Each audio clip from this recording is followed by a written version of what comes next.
Good morning, ladies and gentlemen, and welcome to today's Cabinet meeting. This is not a public meeting, but a meeting the public can attend, and I welcome you both that's here today. I'm Ros Jones, Mayor of Doncaster, and we will commence the proceedings soon, but before we commence them, I'd just like to outline domestic arrangements for the meeting. We are not expecting a fire practice today. If the alarm sounds, please leave the building and assemble the other side of the water fountains. This meeting will be recorded and published on the Council's website. By entering the Council chamber, you are accepting that you will be recorded and your images will be retained and broadcast by the Council. If anyone intends to record today's meeting, please ensure that this does not disturb the conduct of the meeting. Please ensure that your mobile phones are switched to silent mode. Thank you. I will now commence the meeting. Item 1, apologies for absence. I've received apologies for absence from Councillor Joe Blackham and Councillor Lanny May Ball. Are there any other apologies, please? No? Thank you. Item 2, exclusions of the public and press. There are no items on the agenda where the public and press are to be excluded. Is that agreed? Item 3, public statements and questions. Questions have been received from Lynn Griffiths and Wei Ming Yao, members of the public, in relation to agenda item 12, South Yorkshire Airport City. Approvals required to support the reopening of the airport. I understand Lynn is not in attendance today, and I will read out the question. Public versus private investment. Why has there been such a heavy reliance on public funds for this project? What efforts have been made to attract more private sector investment, and what were the outcomes of these efforts?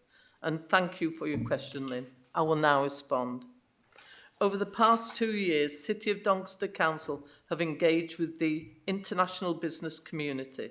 In the first instance, to gauge their interest in the business opportunity, and then via the Utility Contract Regulations 2016, paragraph 12 of the report, provides the extensive nature of these arrangements and the number of parties involved in that process.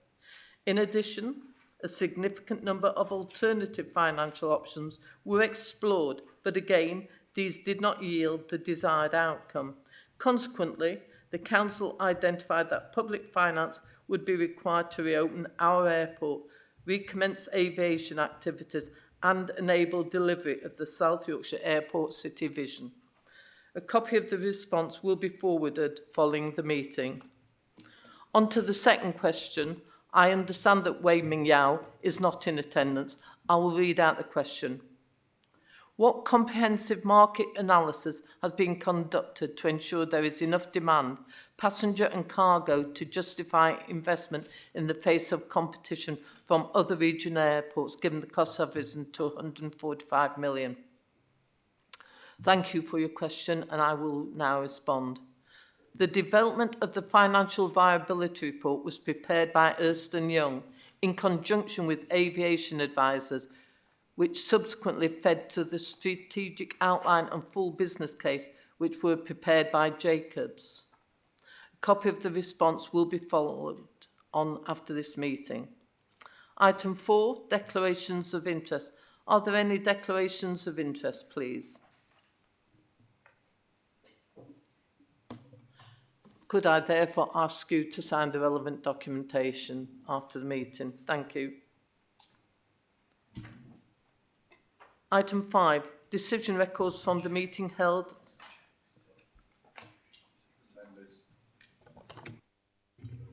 Apologies, can members say their declarations on this item?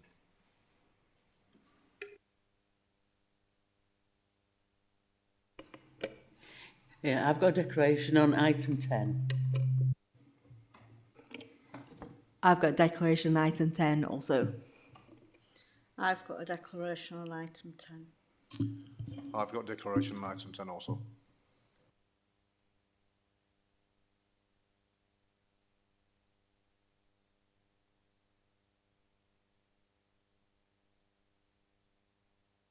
We now move on to item 5, decision records from the meetings held on the 17th of January 2025. These have been circulated previously and are for noting only. Agreed? Thank you. We move on to item 6, Corporate Plan 25-26. Today, we are receiving the Council's Corporate Plan for 25-26. This document sets out the Council's contribution to Team Doncaster Borough strategy for the next financial year. City of Doncaster Council remains heavily invested in the Team Doncaster partnership ambitions and across 24/5 has continued to make significant contributions across all policy and thematic areas. For example, under the Tackling Climate Change theme, as we work towards net zero, we have further reduced our carbon emissions, administered low carbon grants to businesses, and continued investment of resources into electric vehicle charging bays, home energy efficiency grants, and tree planting. When it comes to skills development, we've hosted our second Remake Learning Festival with thousands of residents taking part, improved mentoring opportunities through the Zero Gravity programme, and facilitated supported internships for people with special educational needs and disabilities. Further progress to reopen our airport, remediation works at the waterfront site and progression of plans for our new Gateway 1 building are examples of how we've supported our economic ambitions. This is in addition to ongoing support to businesses and residents through our Business Doncaster service. For example, administration of business productivity and digitisation grants, the Launchpad programme for business startups and business forums and showcase events to develop and enhance partnerships and promote Doncaster businesses. Under the Healthier and Happier Borough theme, we've developed and launched a new health and wellbeing strategy, continued our Choose Kindness movements and Ageing Well delivery plans, and further developed the Physical Education and Activity Schools network. We've further embedded our localities work model across the borough in order to help make our communities safer, stronger, cleaner and greener. Also securing additional funding to tackle homelessness, improving our community parks and tackling antisocial behaviour. To help nurture child and family-friendly borough, we've supported school holiday activity programmes and food and clothing banks and delivered training to organisations to enable them to become more child-friendly. We continue to promote the borough and its cultural, sporting and heritage offer through a variety of events and have invested significant funding into the maintenance and restoration of heritage locations. For example, the walled garden at Cusworth Hall, as well as reviewing progress and celebrating achievements at this stage of the year. We also look forward to the next year and set out our ambitions and commitments in a new corporate plan. The 25-26 plan identifies key corporate priorities that will represent our borough's strategy contribution for this year, including our 6 Doncaster priorities that contribute to the ambition set out in the borough strategy. As is always the case, we ensure that our ambitions and intended activity are evidence-led and informed by views and insights from our residents and business community. We also ensure they are practical and determined with available resources in mind. This is why the corporate plan is presented alongside my budget proposals. I'd like to thank Overview and Scrutiny Management Committee for their feedback, and I've actually got the Chair of Overview and Scrutiny who will actually read out a statement after this introduction. Therefore, I now ask Jane to read out the statement, please. Thank you, Mayor. The Overview and Scrutiny Management Committee held a meeting on the 10th of February to consider the Corporate Plan 25-26 ahead of Cabinet today. I'm pleased to confirm that members supported the plan ahead of it being presented to full council on the 27th of February. The detail within the corporate plan and how the local authority will contribute towards the Great Eight priorities with the Doncaster Delivering Together Borough Strategy was welcomed. The key points discussed included the impact of the recommendations arising from the Fairness and Wellbeing Commission on the corporate plan, what lessons had been learnt in respect of communicating the plan across to to the council, to staff and partners, and finally, how targets were set in the corporate plan priorities and how they were monitored and kept achievable. The committee also recommended that for future consideration, fair and inclusive may actually be made one of the Great 8 priorities. The committee recognised the work being undertaken around being fair and inclusive, and that it should be strengthened within the report, having specific regard to the fair and inclusive part of the Great 8 priorities.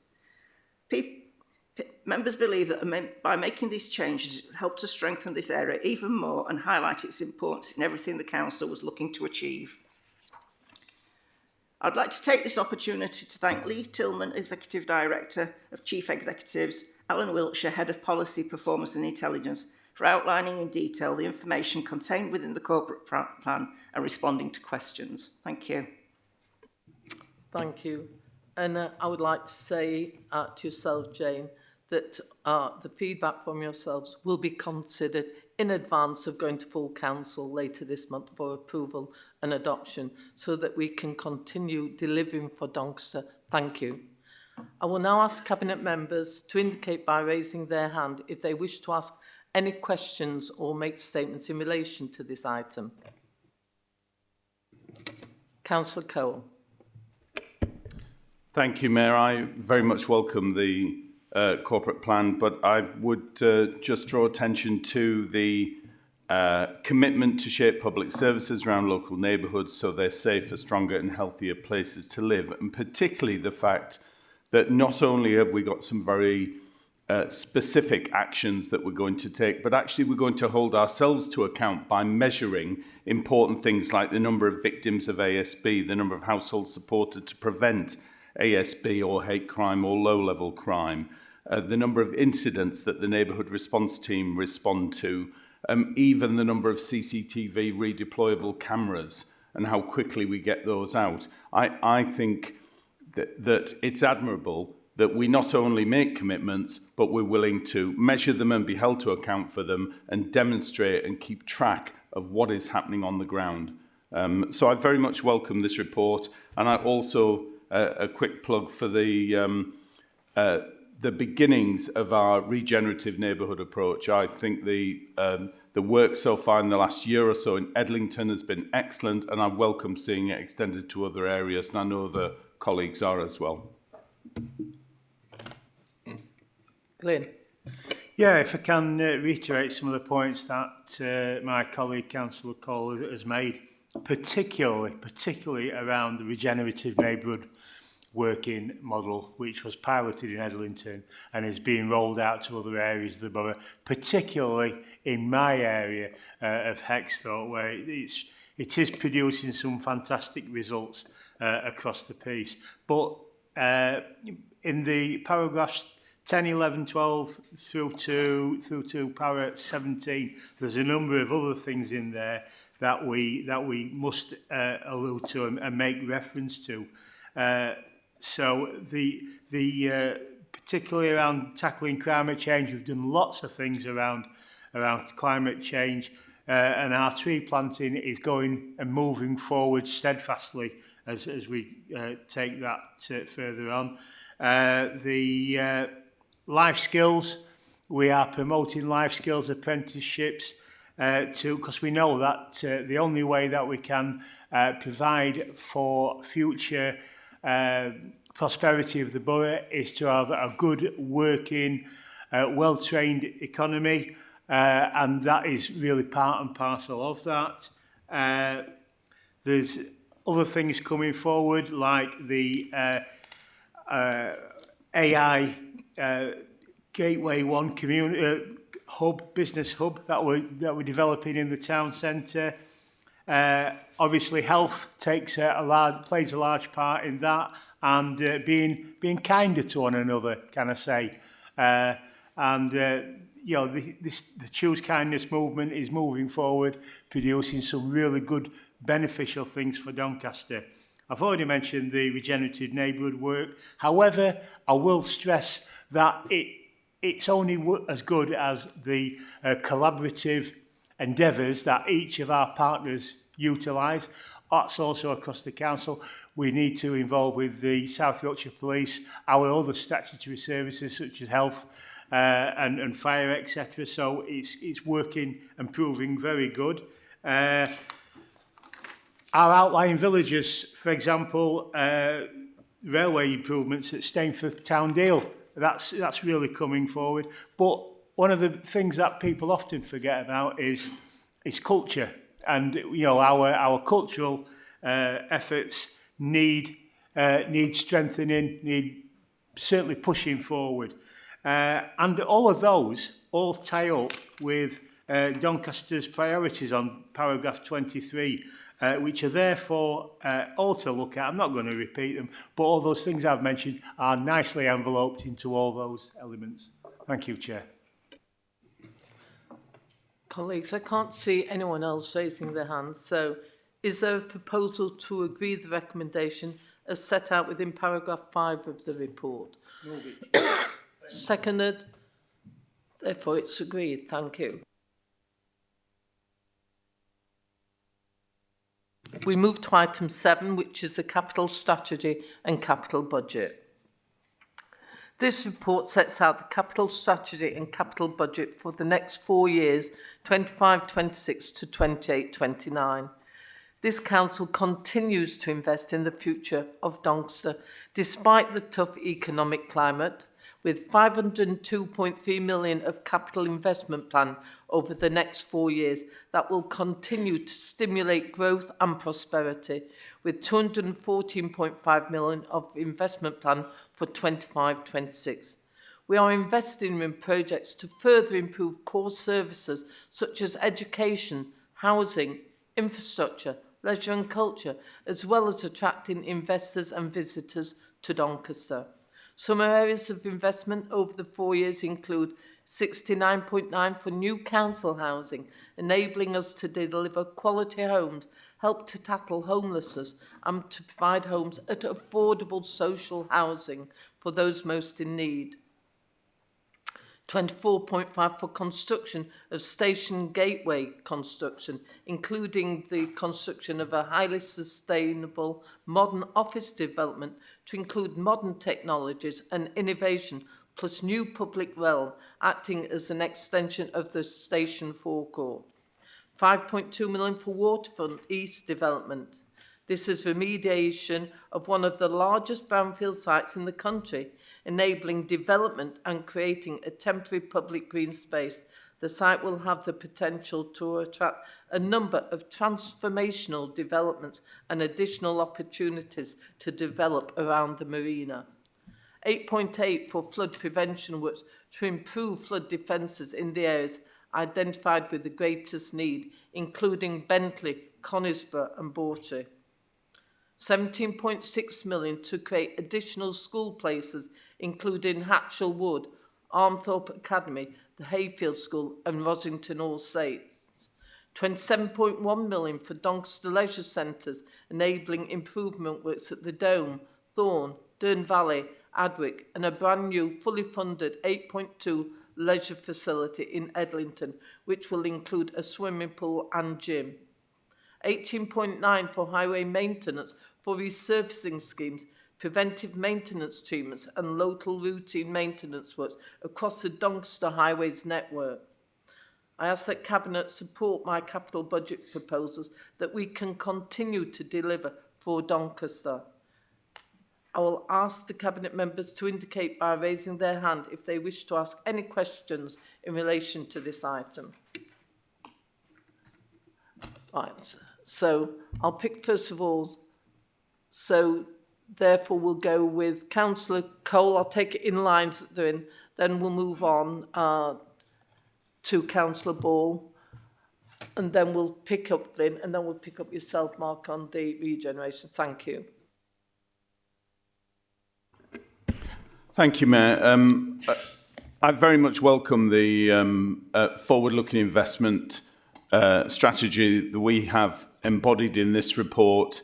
The Council has always been determined to push and support economic growth in Doncaster, and I think it complements the government's growth agenda, and the idea that we are amassing £500 million of investment over 4 years is remarkable. I would actually also just highlight that the 20 million additional funding that we got from the Community Regeneration Partnership from the government, I thought was a welcome bonus. I know it's going to be deployed very effectively in certain communities. But I just think that we are there is some enormous challenges ahead, but I think we're at the start of a new phase of growth in Doncaster. And I think we'll discuss more on that when we get to an item at the end of the agenda. But I very much welcome this. Nigel? Thank you, Chair. I just think at this point it's quite pertinent that we mention the Mayor's commitment to the upgrading and the work that's already been performed around our leisure centres around Doncaster. As you know, there's been an ongoing programme in terms of improvements that's nearly encapsulated all of our current leisure centres and obviously keeping them up to speed, fully functioning. And that's at a time when a lot of other local authorities, in fairness, have struggled and they've either been put out to private enterprise or they've effectively been mothballed or in some cases, you know, very sadly closed. And I think we need to recognise that Mayor Ross is obviously very, very committed to obviously sort of like that ongoing work. But also it's, again, very pertinent to mention Edlington Leisure Centre because Mayor Ross has obviously sort of like tackled this quite doggedly for a number of years, and we need to reflect and remember that a few years back as a local authority and the people of Edlington were very, very badly let down by the last government in terms of the levelling up fund that they applied for that were knocked back. But what Mayor Ross has been able to do is work with partners and to make sure that that vision for Edlington in terms of a first-class leisure centre with a gym and a cafe and a viewing section is now going to be made a reality. And I'd like to thank you for that. Thank you, Chair. Glyn?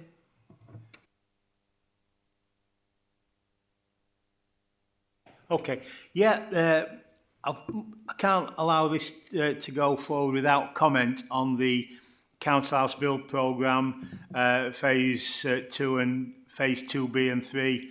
A massive amount of investment coming forward for these particular properties that are being built in our needy communities that have massive homelessness need and requirements for both singles and families.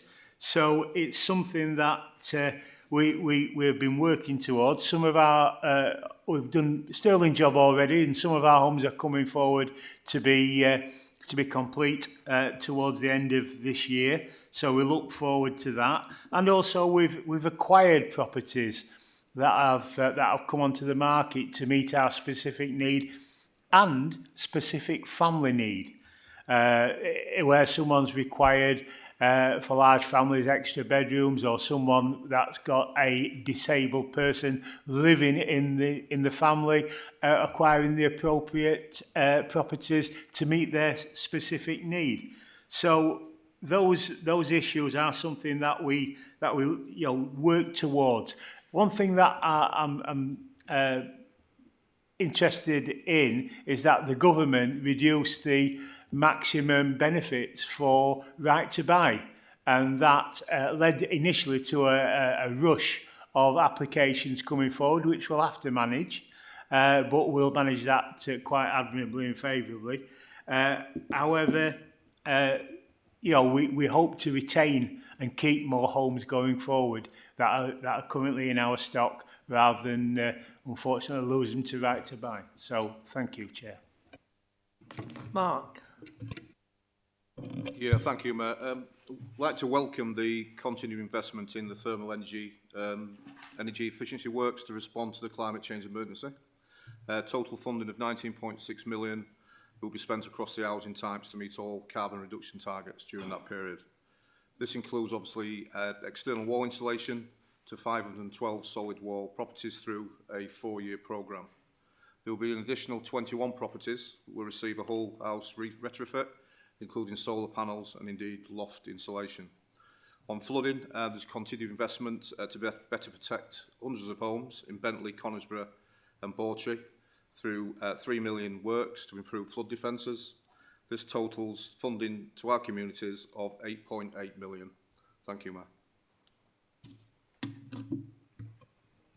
Thank you all. And I'm delighted to see that we've actually got a capital strategy and a capital budget that is going to help grow our economy, provide the houses, some of the houses people need, and actually take account of flood prevention, ensuring our leisure centres continue to go and help people. It will help our young people and also all ages with their health needs. And the highways maintenance is actually one of the largest we've ever been able to put forward. So with that, I think the capital strategy and capital budget are going to see some exciting things happen around Doncaster. We look at the waterfront east development and station gateways, which is going to enhance not only that, but our economy and places where our people live, work, and want to feel proud of. So I welcome these proposals that we have put forward collectively, because we don't do this just at the drop of a hat. It's listening to what is required from neighbourhoods, knowing what regeneration is required, and looking to regenerate other areas as well within the borough of Doncaster. So with that, I'll ask someone if they're prepared to recommend these proposals, please. Move this proposal, Chair. Is that seconded? Colin? Seconded, Chair. And therefore the recommendations are agreed. We now move on to item 8, which is Treasury Management Strategy Statement. This report sets out the strategy for management of the Council finances and provides a framework for the operation of Treasury management function within the Council. Treasury management seeks to optimise the Council's cash flow and secure the most effective arrangements to support the long-term funding requirement. Key prudential indicators relating to borrowing limits are detailed within the report. There has been no significant changes to the report this year, and the key issue to take from the report is that we remain under-borrowed and continue to use our internal resources, reserves and balances to reduce the need to borrow whilst interest rates remain high. I will now therefore ask Cabinet members to indicate if they wish to make any statement in respect of this. Councillor Cole. Thank you, Mayor. I wanted to say something about Treasury management just because we know that at full council, most of the councillors will look at this report and their eyes will glaze over, and they often perhaps don't fully understand the very important role that Treasury management plays. I would just say that that we should not underestimate that our council is a very efficiently run local authority, very financially tightly managed. And part of that means that when we went through all of the crises of the last few years and local authorities were on the brink of collapse, our authority was not. We were never in danger of going under financially because we were so well managed. And part of that management is the whole Treasury management, investment and cash flow management throughout the authority. And I would just take the opportunity to thank our staff who work in finance in the council. I think they do an absolutely fantastic job. And I hope that no other local authority is able to poach any of them because they're too good.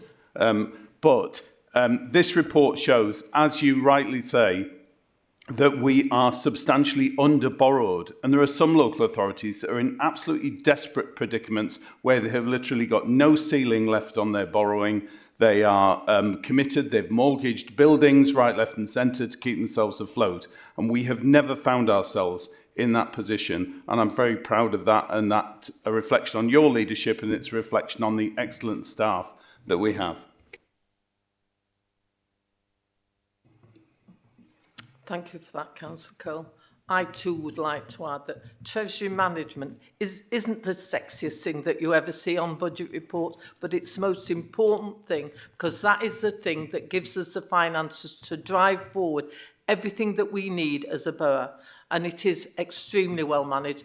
And I too thank our staff because they work long, tireless hours at times, being asked to produce different things. And we can demonstrate that we are financially managed so well that we haven't been one of those authorities that's had to go forward with a Section 114 and saying, in essence, we're going to go bankrupt if you don't help us. So a big thank you. More importantly, this Treasury management is about how this authority manages all the finances to go forward, knowing that we'll utilise every amount of money we have in order to pay other debts by using internal borrowing. So a big thank you. With that, I'm going to ask someone if they are happy to propose Treasury management and the seconder. Propose it, Chair. The seconder, please. We've got seconded. So the recommendations are agreed. Thank you. We now move on to item 9, which is the revenue budget. And this report sets out my revenue budget proposals for 25-26 to 27-28. Despite the significant financial challenges, my proposals set a balanced budget whilst maintaining investment in the borough and protecting the most vulnerable in our communities. This council now has 20% less to spend on services in real terms than it did in 2010-11, which represent £294 reduction per resident. This budget provides sufficient resources to enable frontline services to continue to deliver at their current service levels, despite increased service pressures and rising costs. There remains a great deal of uncertainty in relation to adults and children's social care, costs and long-term funding for local authorities.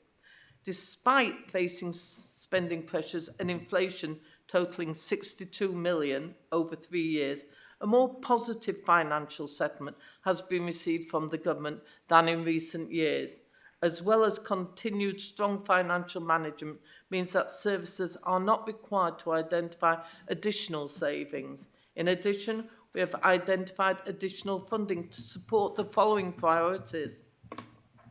1, 3 million for neighbourhood renewal to support regeneration of town centre high streets across Doncaster, such as Asken, Bentley, Conisbrough. Further details of this will be announced in due course, but schemes will be drawn up in consultation with local residents and businesses, with investment in areas such as shop frontage schemes, improved access to parks and green spaces, enhanced sports facilities, community events, and new seating and public realm, to give just a few examples. £500,000 for the city centre to continue tackling safety and security concerns ahead of the long-term plan for towns and community regeneration partnership funding due to commence in 26-27. So we are bridging that in order to get ahead and get things so our city centre is improving. 1.5 million for enterprise grants to support Doncaster residents to set up their own businesses and support existing businesses to expand. And £1 million for a youth offer, including 25-26 universal offer in addition to holiday activity funds. In light of the pressures and future risk, a council tax increase of 1.99 is being proposed alongside a further 2% increase for adult social care. This would mean council tax would increase by 3.99 in total, which is below the maximum. The adult social care precept is specifically used to contribute towards adult social care funding pressures. Overall, this will increase Band A council tax by 84p per week and Band D by £1.27 a week. Doncaster will continue to have one of the lowest overall in comparison to other councils of similar size in the country. Doncaster is an incredibly well-managed council, which is why we are still able to deliver the services we do for one of the lowest council taxes rate in the country. We are also a caring council, which is why we are committed to protecting the most vulnerable. And whilst many councils have amended their local council tax reduction scheme, our policy continues to provide a much-needed safety net for those who are most vulnerable and on the lowest income, including pensioners, single parents, and those with complex needs or disabilities. With still no certainty from government about funding beyond next year, It is hard to plan ahead, but thankfully we are well managed, as I've continued to say, and I will do whatever I can to mitigate the impact of uncertainty. I remain firmly focused on supporting Doncaster's priorities outlined in the corporate plan and the 10-year borough strategy, Doncaster Delivering Together, to create a safer, stronger, cleaner, greener Doncaster. I would like to thank Overview Scrutiny Management. I know that we have the chair here, and therefore I will invite Jane to actually give their conclusions. Thank you. Thank you. I'd like to confirm that the Overview and Scrutiny Management Committee supported your budget proposals for 25-26. OSCP members have throughout the year continually monitored the budget at its quarterly budget and performance meetings, and we actually started consideration of your budget proposals on the 27th of January. The committee then at its meeting on 10th of February confirmed support for your proposals. At these meetings, the committee considers 4 specific lines of inquiry to insist in providing a commentary on the overall budget proposals. This is so that we go through an objective process, non-political. But as you are aware, we do not provide alternative proposals or undertake a line-by-line analysis of the budget. Overview and Scrutiny can support the budget process by considering the basis and assumptions upon which the budget has been developed and how those proposals will be implemented. There are 21 points in the annex to the letter, so I'll just highlight 4 of them. The committee was confident in the proposed budget and that the council is in the position where investment can be made in priority projects, for example, housing infrastructure, and to improve core services, while acknowledging the ongoing volatility and risks and future uncertainties post-26-27. It recognised that the council was continuing to run a strong organisation with pressures being actively managed, and it recognised there are still underlying pressures and risks that remain to deliver previously approved savings and a balanced budget in line with the corporate plan. The underlying pressures, of course, are around adult services, children's services and homelessness, but are being managed. We recognise that the budget meets service needs across directorates, ensuring communities remain safe and supported, and agreed the proposals were an appropriate response to central government policy, directives and national conflicts. So again, and on behalf of the committee, I'd like to thank the executive directors and service directors, finance and technology, section 151 officer, attending our budget meetings, answering questions and providing clarification on issues raised by the committee. Thank you. And can I thank Overview and Scrutiny Management Committee for their response to my draft budget proposals, which I will fully consider and respond to in due course. I will now ask Cabinet members to indicate by raising their hand if they wish to ask any question in relation to this item. Sue. Thank you, Chair. Now, I'm delighted to see the 1 million of additional funding towards youth service, which will include 3 additional officers and provide a universal offer to support the government-funded Holiday Activity Fund in 2025-26. The youth service were cut nationwide through the Conservative austerity over the past decade, and it is great to see this council, Labour Council, invest in our youth service and young people and continue to do so. Thank you. I'll go with Nigel, I'll go with Phil, and then I'll come to you, Glyn. Nigel, please. Thank you, Chair. Chair, I just wanted to sort of like say how much I welcome the Neighbourhood Renewal Fund. If you remember again, the last government attempted something similar with the Levelling Up Fund, but we found that criterion for that was very narrow and limited. And we also found, obviously examining it, that the South East and London effectively got a lot more money coming through than certainly the north of England, than Yorkshire and Humberside. So this Neighbourhood Renewal Fund, which obviously you've championed yourself, will enable some real investment and some real change in some of our most deprived areas. And it's good to see that obviously Asken, Bentley and Conisbrough are online there to receive it. I welcome it, and I think it's a wonderful initiative. Thank you, Chair. Bill?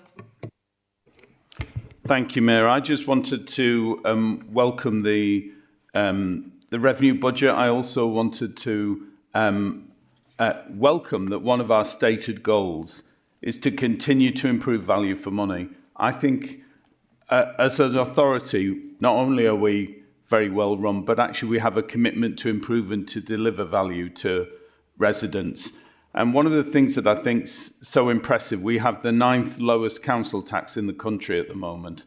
And to be an efficient low tax council and deliver quality services, I think is, for some councillors elsewhere in the country who would look at us, they might not understand why we do that. And it's because 76% of our properties are council tax bands A and B, representing the very high levels of deprivation we have in this borough.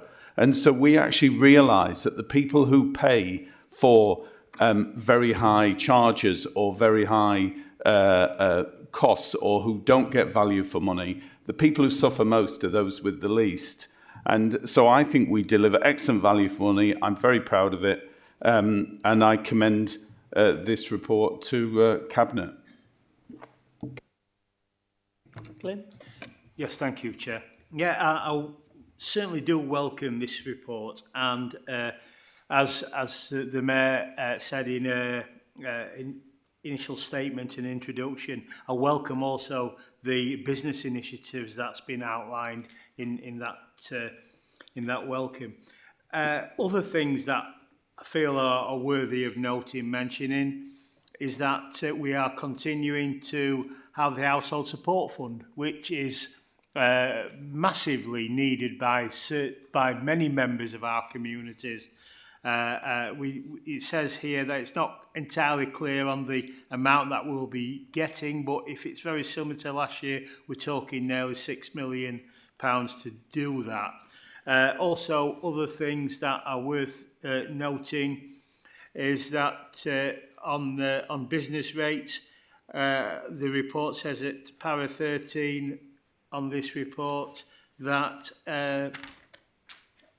para 13 on page 134 says that the overall increase in retained business rates has income of 5.6 million, and it's due to those initiatives again that's been implemented by the council and moving that forward. One thing that I possibly would say is that it needs probably some amendment by central government is the new homes bonus, where we haven't fared particularly well over years, despite our targets clearly being met, but it just needs some slight adjustment from government to make sure that where authorities that are complying and are building new homes get the benefit and reward from that. So thank you, Chair.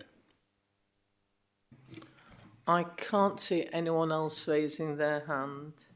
So I will actually ask Cabinet members to want to put forward the proposal and someone to move for the recommendation. Move it, Chair. Please. Seconded. Yeah, therefore the recommendations are agreed. We now move to item 10, which is a housing revenue account budget 25-26 to 28-29. I'll invite the Deputy Mayor, Councillor Glyn Jones, Cabinet Member for Housing and Business, to introduce this item. Thank you, Chair. This report sets out the housing revenue account as a balanced budget for 2025-26 and the medium-term financial forecast until 2028/29.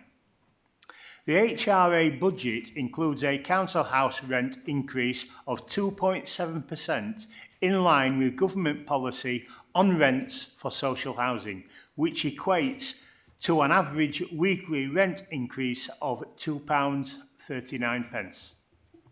We anticipate remaining the lowest council house rent in South Yorkshire, the second lowest in Yorkshire, and one of the lowest in the entire country, at £90.98 per week average. We have carefully considered this recommendation due to the current economic climate and are pleased to be able to recommend an increase which is much lower than that of the previous 2 years. And as a reminder, 73% of our tenants will see an increase in their housing benefit and universal credit payments to cover the impact of this charge. Council house rents will continue to be significantly lower than those in the private sector. In Doncaster, we continue to have in the region of 8,000 people on the housing register.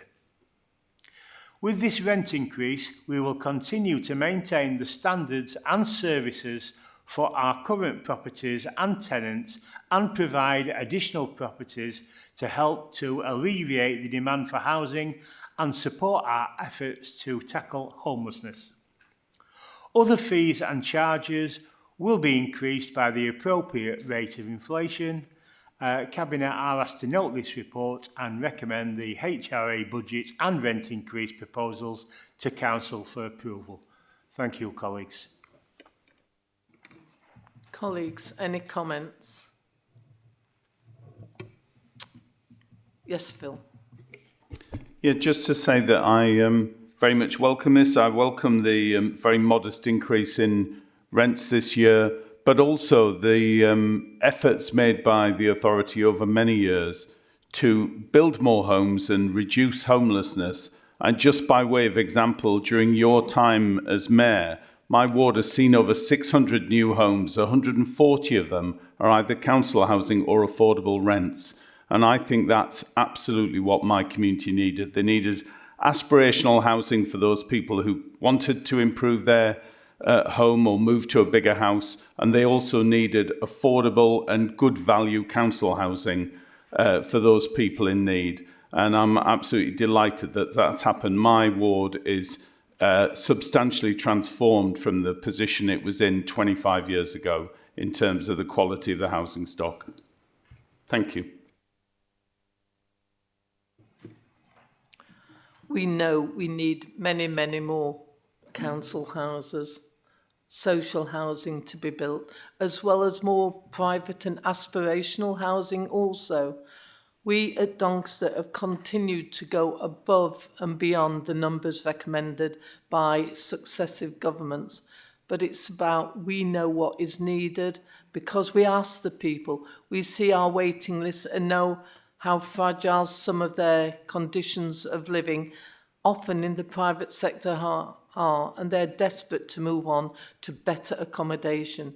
Therefore, we will continue to drive forward our housing programme, but also ensuring that it is contained totally within our housing revenue budget with the 30-year plan that's always required. So with that, colleagues, can I ask someone if they will actually propose to move the recommendations within paragraphs 3A to C and 4 of the report? Moved. Seconded. With that, it is approved. We move on to item 11, which is Retail, Hospitality and Leisure Scheme for Business Rates 25-26. These reports set out retail, hospitality and leisure relief, discretionary relief businesses for business rates for 25-26. This awards qualifying businesses with a 40% relief up to a cap of 110,000 per business. The schemes were announced by government at the autumn budget on the 30th of October 24, and guidance was published on the 16th of January 25. The government is not introducing new legislation for these reliefs. Instead, the council is expected to use its discretionary relief powers under section 47 of the Local Government Finance Act 1988 to grant the relief in line with the relevant eligibility criteria. The council will be compensated for the cost of granting the reliefs through a section 31 grant from government. An analysis of business rate records indicate that the schemes will benefit around 996 businesses to a total value of over £5 million at a time when they continue to try and cope with the cost of living crisis. The report sets out the full qualifying criteria for the schemes. I will now ask Cabinet members to indicate by raising their hands if they wish to speak on this question and this report. Glyn. Yes, Chair, thank you. I'm delighted to see this report come forward because the retail, hospitality and leisure industry has faced significant challenges over recent years and continue to do so. But I think this sends a sincere message out that Doncaster is open for business and we encourage businesses within the city. So a lot of, nearly 1,000 businesses will benefit from this with a total amount of relief around £5 million. It's not an insignificant sum, and we certainly welcome that coming forward. As I say, we are open for business and we want to encourage more businesses to come forward because that is the only way that this borough is going to be prosperous. This city is going to be prosperous. So thank you, Chair. Any further comments? No. Therefore, is there a proposal to agree the recommendations as set out within paragraph 8 of the report? Is it seconded? Therefore, the recommendations are agreed. We move to item 12, which is South Yorkshire Airport City. Approvals required to support the reopening of the airport. I will introduce this item. South Yorkshire Airport City is our programme to reopen Doncaster Sheffield Airport and develop a cluster of high-value economic activity which complements traditional aviation functions, including logistics.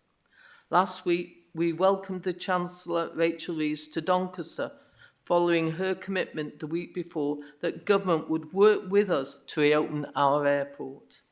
Reopening our airport is my #1 priority. That is why I have allocated £10 million from council resources, and yesterday we were awarded a further £10 million from South Yorkshire Mayoral Combined Authority.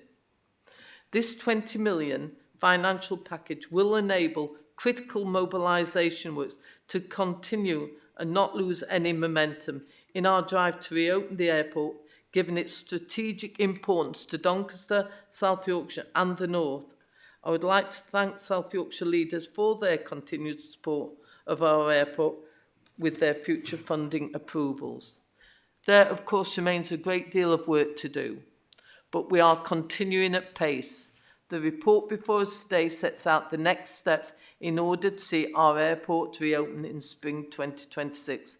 Last week, we announced our partnership with Munich Air International, which will be working with us to operate the airport. Munich Airport International is being joined in the partnership by FP Airports Limited, aviation sector specialists. As previously highlighted, this project has the potential to be the largest single investment ever made by SYMCA and this council. It does require significant investment and has also required CDC to take on an entrepreneurial role to achieve the economic stimulus within the airport, Gateway East, and derive the benefits anticipated from the investment zone. South Yorkshire has no other opportunities of this scale in its investment pipeline and should be seen as a game changer, not only for Doncaster, but our county, the North, and UK PLC, providing opportunities and prosperity that will increase trade, export and growth for Doncaster and South Yorkshire through global connectivity, putting Doncaster on the map regionally, nationally and internationally. That is why reopening our airport remains my #1 priority. The programme to reopen our airport is an investment in our economy. It is an investment in our businesses. It's an investment in our jobs and skills, and it is an investment in our collective future. I ask that Cabinet support this report and its recommendations. I also know the Chair of Overview and Scrutiny would like to come in here with their considerations. Jane. Thank you, Chair. The committee welcomed the opportunity to review the report and provide comments and feedback for consideration by the executive prior to this decision-making meeting. Following its consideration, the committee recommended that a future report brought back in summer 25 and when appropriate on key activities and milestones to ensure OSMC is kept fully engaged. Members welcomed the opportunity for continuing scrutiny, involvement and engagement on this important issue to support a transparent approach going forward. The committee welcomed the provision of an outline of the extensive due diligence process undertaken to date as part of a lengthy process, formed a better understanding around the reported project benefit cost ratio of 9:1, how it had been formed and what it would mean for Doncaster and the certainty in being able to deliver this with the reopening of the airport. It learned more about why it had not been possible to secure a higher amount of private sector investment. Members heard about the different avenues and options explored during the process.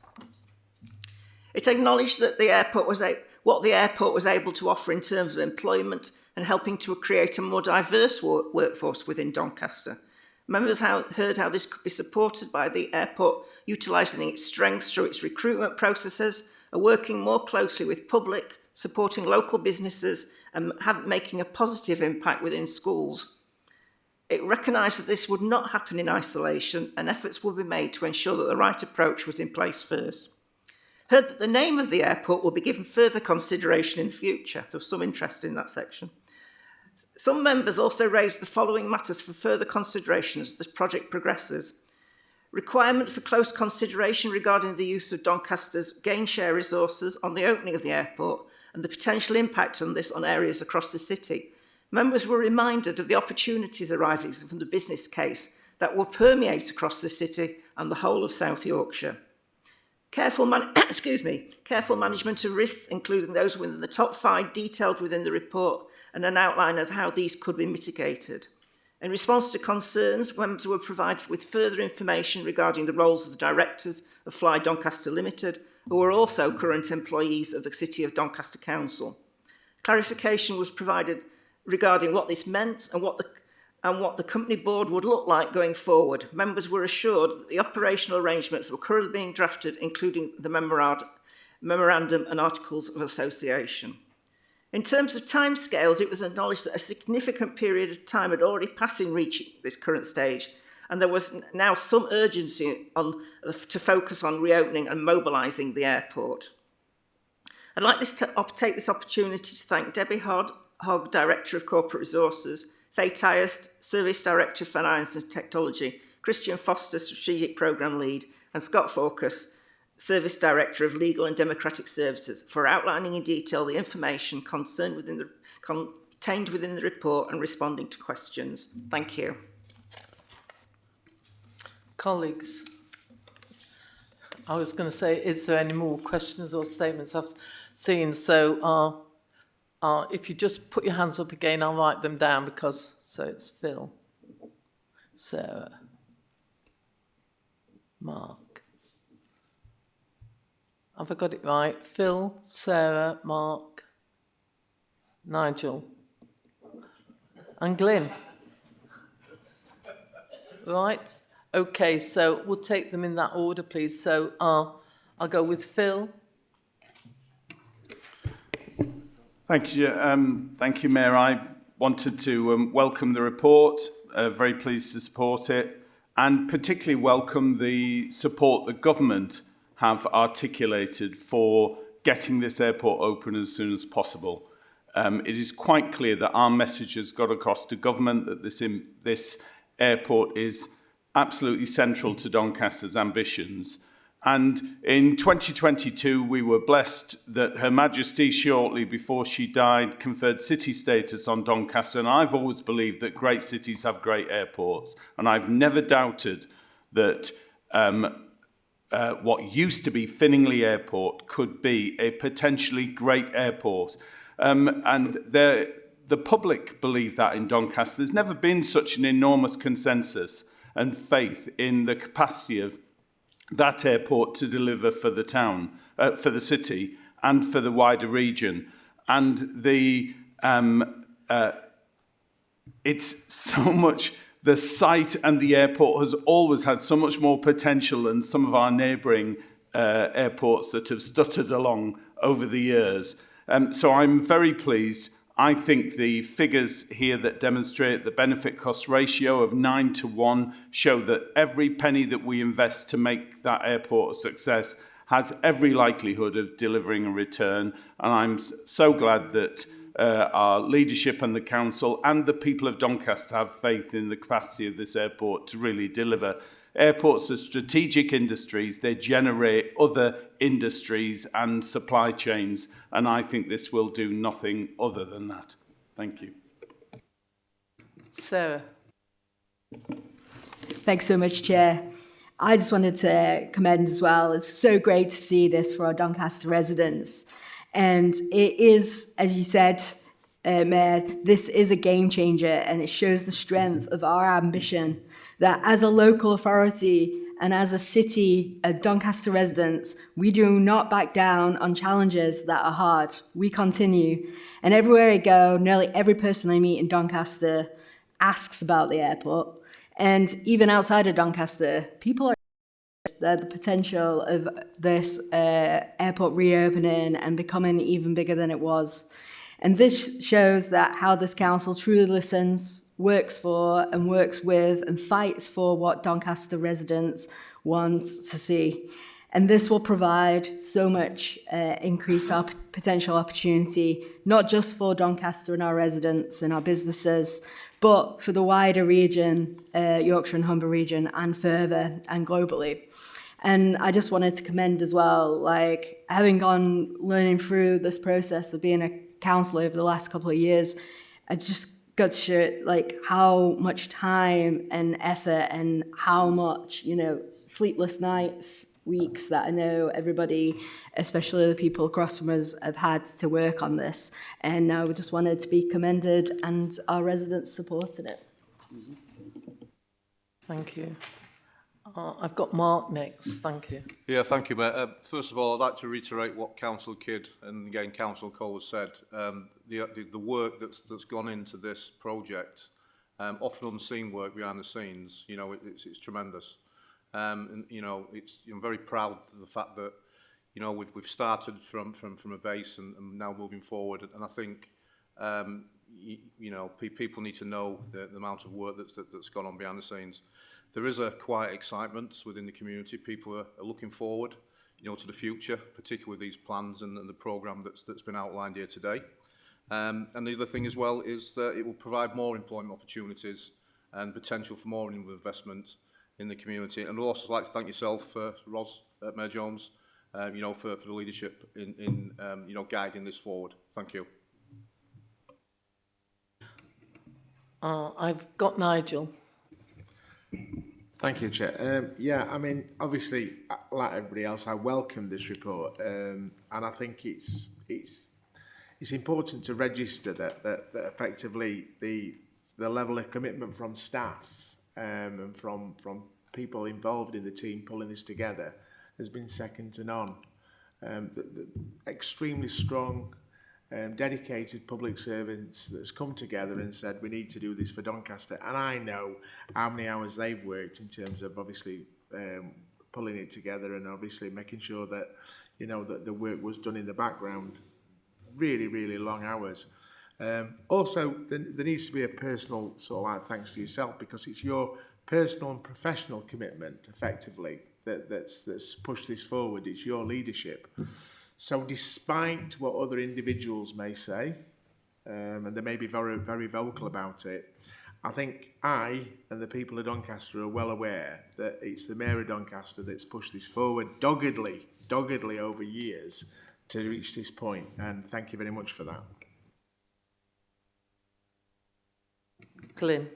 Yes, thanks, Chair. Can I say that currently South Yorkshire is the only region across the UK and indeed Europe that doesn't have a fully functioning and operating airport.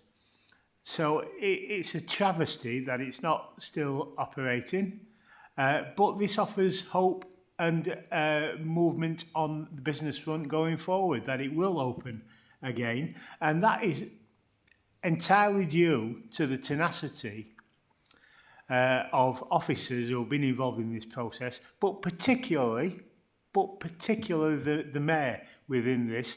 The mayor put this as a number 1 goal for Doncaster, and the benefits that it comes forward from having a regional airport in our borough, in our city, are spelled out in this report. There's a cost-benefit ratio of 9-1 that's mentioned in this report, which means for every £1 invested from public money, from other monies, it means that there's £9 extra coming in. That in itself, from a business perspective, says it's got to make sense. So we need to take this forward. We need to ensure that our operator, Munich Airport International, which is also mentioned in the report, start on the road, not slowly but running, to ensure that we'll move forward, and get our partners across South Yorkshire involved in this, because it's a collective effort to ensure our mutual prosperity. So with that, Chair, I will endorse the report, and thank you for your doggedness, as has been said. There's no one else indicating. So what I will say is, it is the business case that demonstrates the viability of this. It is the tenacity of all working forward. But we've been doing this with actually advice from the professionals who know what happens in there. And therefore, we have listened to the people of Doncaster, and around 130,000 is no mean feat of people saying, let's get the people's airport open. Because really, to me, it's what the people require. But with my financial background, I'd always want to see a business case that supports it. And that's what we've been presented with. It is going through due process elsewhere as we look to draw down. And I am also delighted that central government has realised that this will be the stimulus that South Yorkshire and the wider region needs. I mentioned in the speech that this is the biggest economic stimulus. It won't happen overnight. It's medium to long term that will happen. But it's about us getting behind what we know our people want and need, with a proper business case that backs this up. So I can't wait, hopefully, to be on that first flight, if I can afford it. I don't know what it will be and where it will be too, so that we show Doncaster, South Yorkshire, the North is open for business, because it's about international investments that we will be seeking to bring forward into the region. So with that, I will ask Cabinet members to actually, one, come forward with the proposal, and the other seconding that the recommendations go forward. Move this, Chair. Seconded. Therefore, I'm delighted to say the recommendations are agreed. With that, I believe we've come to the end of the agenda. I thank you all for attending, and I close the meeting. Thank you.